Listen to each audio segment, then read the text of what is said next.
नमस्कार सभी को। मैं निशिकांत अग्रवाल किस्सा गोई के इस अंक में आपका हार्दिक स्वागत करता हूं। आज 22 अप्रैल है। पूरी दुनिया आज अर्थ डे यानी पृथ्वी दिवस मना रही है। इस अवसर पर हम बात करेंगे लिसी प्रिया कांगुजाम की। कौन है लिसी प्रिया कांगुजाम? आइए जानते हैं। लिसी प्रिया कांगुजाम यह नाम मीडिया में अक्टूबर 2019 में अचानक चर्चा में आया था। एक 8 वर्षीय छोटी सी बच्ची भारतीय संसद के सामने अचानक विरोध प्रदर्शन के लिए कुछ बैनर, कुछ तख्तियां लेके पहुंच गई थी। इस छोटी सी बालिका की मांग छोटी नहीं थी, उसका मुद्दा छोटा नहीं था। ये मुद्दा था जलवायु परिवर्तन से संबंधित कड़े कानून बनाने की मांग को लेकर। जिस 8 साल की उम्र में बच्चों को जलवायु का या क्लाइमेट का अर्थ तक नहीं पता होता, उस छोटी सी बालिका ने जलवायु परिवर्तन से संबंधित चुनौतियों के लिए भारत को तैयार करने के लिए जो कानून बनाने चाहिए उसे बनाने की दिशा में सरकार से प्रयास करने का अनुरोध किया। और जब उसे लगा कि उसकी आवाज को सुना नहीं जा रहा तो वो पहुंच गई भारतीय संसद के सामने। उसके हाथ में एक छोटी सी किट भी थी। उसने उसे नाम दिया सर्वाइवल किट फॉर फ्यूचर, जिसको शॉर्ट में उसने कहा सू की फू, सर्वाइवल किट फॉर फ्यूचर। उसमें एक छोटा सा पौधा, एक ऑक्सीजन मास्क जैसी दिखने वाली डिवाइस उसने अपने नाक पे लगा रखी थी और उसने बताया कि इसी तरीके से हम आने वाले समय में पौधों की मदद से वायु प्रदूषण से लड़ सकते हैं। उसकी मांगे छोटी नहीं थी। उसकी 3 मुख्य मांगे क्या थी मैं आपको बताना चाहूंगा। वो चाहती थी कि भारत में विश्व के अन्य देशों की तरह ही जलवायु परिवर्तन की चुनौतियों से निपटने के लिए कड़े कानून बने। भारत में सारे राज्यों के स्कूलों में, कॉलेजों में पाठ्यक्रम के रूप में जलवायु परिवर्तन का मुद्दा भी शामिल किया जाना चाहिए और किसी भी विद्यार्थी को उसकी स्कूल शिक्षा पूरी होने से पहले कम से कम 10 पेड़ लगाना आवश्यक होना चाहिए। ये उसकी 3 मांगे थी। दरअसल लिसी प्रिया मणिपुर की एक 8 वर्षीय चाइल्ड एनवायरमेंटल एक्टिविस्ट है। जब भी हम ये नाम सुनते हैं चाइल्ड एनवायरमेंटल एक्टिविस्ट, तो हमारे दिमाग में स्वीडन की इस छोटी सी गुड़िया का चेहरा उभरता है, जो पिछले दिनों काफी चर्चा पे थी।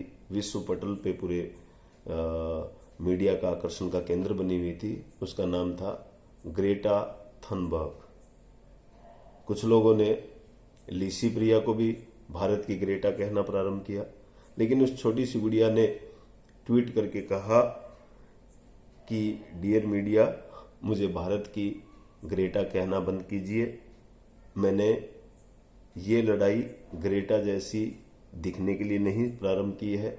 हाँ, हमारे लक्ष्य समान हैं, लेकिन मेरी अपनी एक पहचान है, मेरी अपनी एक कहानी है, मेरा अपना एक संघर्ष है।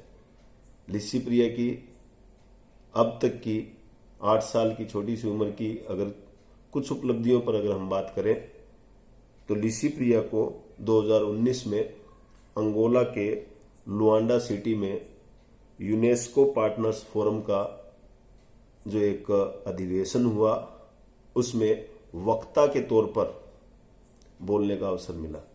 जी हाँ, स्पीकर के रूप में।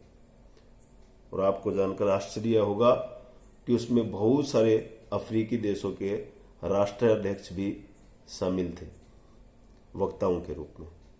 ऐसे अंतर्राष्ट्रीय मंच पर भारत की लिसी प्रिया को 8 साल की उम्र में वक्ता के रूप में बोलने का अवसर मिला।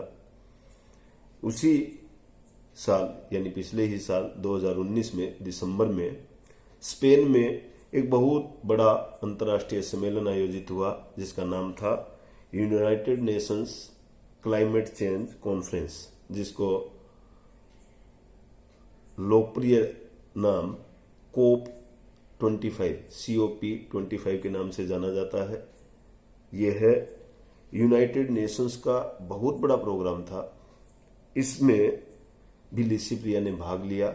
यद्यपि उनके पास स्पेन जाने के लिए पैसे नहीं थे, किसी व्यक्ति ने भुवनेश्वर से उनकी आर्थिक मदद की और लिसी प्रिया की मदर को भी अपने गहने बेचने पड़े। उसके बाद उनका वहां जाना संभव हो पाया। उन्होंने सभी भारतीय, और यह यूं कहना चाहिए कि विश्व के सभी बच्चों की तरफ से एक मांग पत्र उस सभा में, उस अधिवेशन में प्रस्तुत किया, जिसका टाइटल था on behalf of the children of the world. वो काफी फेमस हुआ। उन्हें उसी सम्मेलन में यूनाइटेड नेशंस के सेक्रेटरी जनरल एंटोनियो गुतेरस साहब से भी मिलने का अवसर मिला। और अभी हाल ही में मार्च 2020 में 8 मार्च 2020 को प्रधानमंत्री श्री नरेंद्र मोदी जी ने अपना ट्विटर हैंडल 7 महिलाओं को देने की, केवल एक दिन के लिए 7 महिलाओं को अपना ट्विटर हैंडल सौंपने की इच्छा जाहिर की। और इस कार्य के लिए उन्होंने जिन 7 शख्सियत को शामिल किया, नामांकित किया, उनमें इस छोटी सी गुड़िया लिसी प्रिया का नाम भी शामिल था। देखने में लगता है कि उन्होंने बहुत ही जल्दी ही ये अनुरोध स्वीकार कर लिया होगा, लेकिन नहीं, उन्होंने बहुत ही विनम्रता से ये अनुरोध ठुकरा दिया, ये कहते हुए कि इससे मेरी आवाज और मेरी लड़ाई संभवतः दोनों ही कमजोर पड़ जाएंगे। इसलिए वो व्यवस्था के साथ खड़े होते हुए नहीं दिखना चाहती थी। लिसी प्रिया की लड़ाई बहुत लंबी है। उनकी उपलब्धियां क्या है अभी तक यदि हम बात करें तो उनकी उपलब्धि है कि उनके अनुरोध पर और उनके बार बार छोटे छोटे आंदोलन करने पर राजस्थान और गुजरात की 2 सरकारों ने अपने राज्य की 1,43,596, जी हाँ, 1,43,596 स्कूलों में क्लाइमेट चेंज को पाठ्यक्रम का हिस्सा बनाने की दिशा में प्रयास शुरू कर दिया है। दोनों ही सरकारों ने लिसी प्रिया को लिखित में यह आश्वासन दिया है कि अगले शैक्षणिक सत्र से क्लाइमेट चेंज यानी जलवायु परिवर्तन से जुड़ा सिलेबस अगले सत्र से किताबों का हिस्सा बन जाएगा। उनकी लड़ाई बहुत लंबी है, लेकिन ये लड़ाई जो शायद पूरे भारत के सभी देशवासियों को मिलकर लड़नी चाहिए, वो लड़ाई अकेली 8 वर्ष की एक छोटी सी गुड़िया लड़ रही है। मैं आज पृथ्वी दिवस के अवसर पर अपनी तरफ से और किस्सा गोई के सभी दर्शकों की तरफ से लिसी प्रिया को उनके लक्ष्य की प्राप्ति के लिए हार्दिक शुभकामनाएं देता हूं और वसीम बरेलवी साहब के इन शब्दों के साथ आज के किस्से को खत्म करना चाहूंगा कि घर सजाने का तसव्वुर तो बहुत बाद का है, घर सजाने का तसव्वुर तो बहुत बाद का है, पहले तो यह तय हो कि इस घर को बचाएं कैसे। जय हिंद, जय भारत।